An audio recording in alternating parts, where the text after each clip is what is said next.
Grazie. Alors, merci à Gabriel. Je vais essayer de rester dans les 3 minutes. Premièrement, bonjour ou bonsoir à tous. Je vais d'abord remercier RCL Filmscams qui est représenté par Gabriel pour avoir promu ce projet Mumia que je considère essentiel pour la défense des droits des travailleurs européennes dans les sociétés où travaillent surtout des multinationales. Merci, bien sûr, à tout le monde, à tous les collègues qui ont participé aux différentes tables de travail. Je ne peux pas les nommer tous, Stéphane, Massimo Folke, qui m'ont permis de comprendre que l'union parmi les différents collègues européens est essentielle pour arriver à des objectifs importants et donc aussi pouvoir donner une impulsion au développement européen pour la coordination des différentes actions syndicales. Alors, pour ce qui est du comité d'entreprise européen, dans la charte communautaire et de la directive 2009-38 dont on a déjà parlé,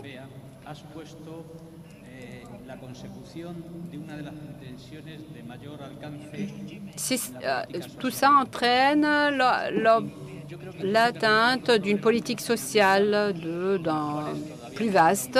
Je crois qu'on a affronté les problèmes qui n'avaient pas encore, les difficultés encore qui n'avaient pas encore été surmontées, qu'on n'a pas surmontées encore, mais disons qu'on a fait des progrès. Donc, le problème, c'est la concentration des entreprises qui augmente dans les marchés uniques européens, mais un autre problème peut être la participation des travailleurs à la constitution et à la vie même des entreprises. Les organisations syndicales, de leur côté, doivent adapter leur méthode d'action pour ne pas rester en arrière pour ce qui est de leur activité, pour ce qui est de la création des comités d'entreprise européens. Bien sûr, ce n'est pas facile. On a beaucoup de problèmes. On n'a pas seulement de problèmes du type d'entreprise. Il y a aussi des problèmes, des difficultés dans l'intérieur des syndicats eux-mêmes, à l'intérieur des fédérations. Les fédérations de représentation syndicale, pour vous faire un exemple, mon entreprise a des syndicats qui appartiennent à 3 fédérations, la Fédération des transports, la UNI, mais d'abord, il faut mettre d'accord des fédérations pour commencer, pour démarrer les processus de constitution d'un comité d'entreprise. Nous avons, par exemple, avec mon syndicat, commencé il y a longtemps pour demander des informations pour la constitution d'un comité.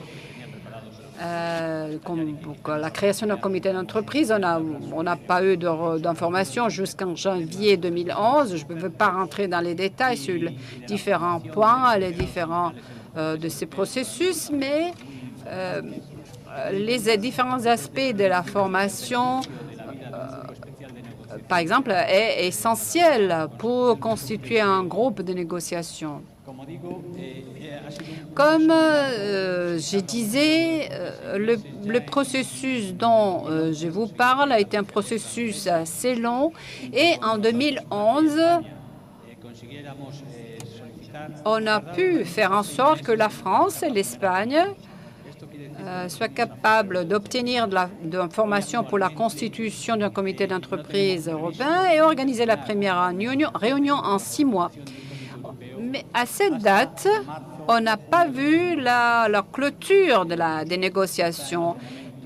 Et probablement, on ira jusqu'au mois de juin 2014. Peut-être dans une autre occasion, je pourrais vous parler de ce processus très long et difficile. J'ai envoyé plus de 500 courriels pour essayer de coordonner tous les aspects. Mais à part ça, je vais quand même vous remercier pour être là, tous, et pour cette tentative de collaborer entre syndicats européens. Je crois que la participation à ce projet est essentielle parce que ça signifie améliorer la vie des travailleurs en Europe.